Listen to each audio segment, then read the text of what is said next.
While much of Australia dealt with lockdowns, border closures and brutal restrictions, the Morrison government was also dealing with an increasingly belligerent China, flexing its muscle in the Indo-Pacific. How did you conceive of the AUKUS arrangement and how was it delivered? Well, it started as a very practical issue, and the practical issue was a submarine program which was not going to do the job we needed it to do anymore. I mean, the strategic environment in the Indo-Pacific had dramatically shifted in such a short time. And the delivery on the contract that we had entered into was proving challenging. That contract was a $90 billion deal with the French company Naval Group for diesel-electric subs. Nuclear submarines have been the best submarines for well over 50 years, yet successive Australian governments thought it was just impossible.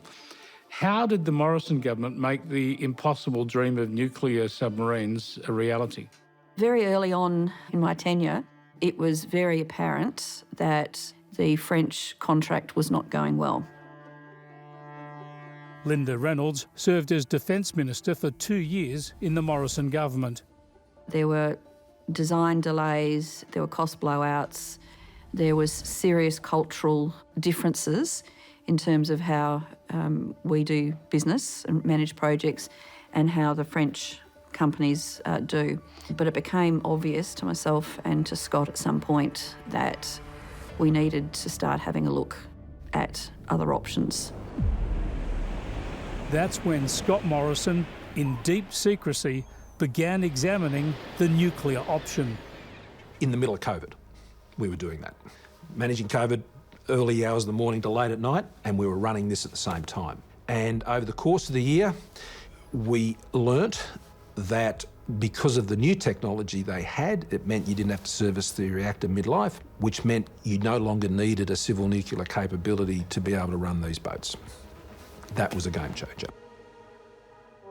Well, good morning from Australia. I'm very pleased to join two great friends of freedom and of Australia, Prime Minister Johnson and President Biden. AUKUS was a Morrison initiative. It came from Morrison. It didn't come from anyone else. It came from him personally. He got Boris Johnson on board first, and then Morrison and Boris Johnson got Joe Biden on board.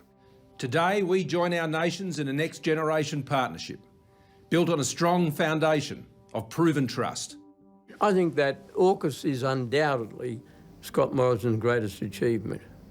I mean, I had a wry smile watching the coverage of the Labor Party conference where all these powerful speeches were made about how fundamental AUKUS was to our future. Well, it was conceived by Scott Morrison. Now, let me acknowledge that from the get-go, the Labor Party supported it, and I give them credit for that. It was the right thing to do. And I want to thank that fellow down under. Thank you very much, pal. Appreciate it, Mr. Prime Minister.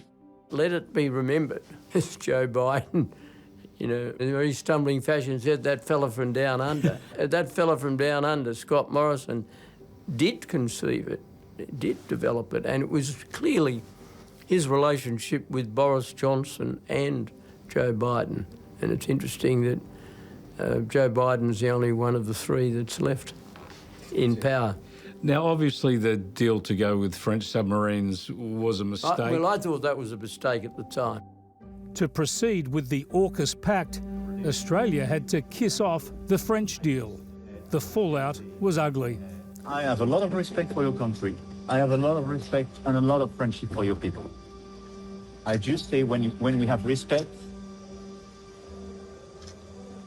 you have to be true and you have to behave in line and consistently with this value. You think he lied to you?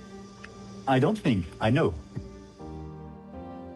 Did Scott Morrison have to lie to Emmanuel Macron? I don't believe that he did. Did you lie to him? No, absolutely not. I made it very clear that we were looking at other options. So he's been dishonest? Well, I think he has his take on it, and that was convenient to his position. The ultimate difference that we had was this. They wanted a contract. We wanted to defend our national security. Those two things no longer aligned. Did that cause some problems? Yeah, it did. And I'm pleased they're patching that up. But we've got AUKUS, and that's what mattered.